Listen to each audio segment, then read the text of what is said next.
kana zaune a cikin Najeriya idan aka ce maka akwai cocin da aka yi domin bautawa shedan a cikin Najeriya ba ma lalle ka yadda ba.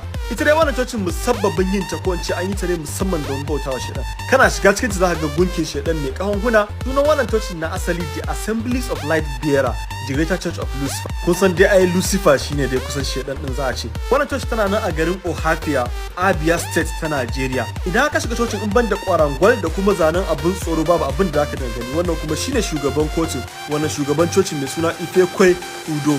Shekarar 2020 lokacin corona an ci nasarar damƙe shugaban wannan coci. Har kuma aka gano waɗanda suke ɗaure masa gindiya inda bacin an yi arrestin ɗin shi matasan gari suka rurguza wannan coci. Amma fa sai dai abin da yasa aka arrestin ɗin nan nashi ba wai saboda yana bautar shedan bane, saboda ya saba wa social distancing na corona. Wanda daga baya bacin an sako shi, shugaban local government ya ce baya bukatar shi a wannan gari domin yana ɓata matasan gari tarbiyya. Kuma inda na jima waɗanda suke sponsoring ɗin wannan mutum ko suke ɗaukar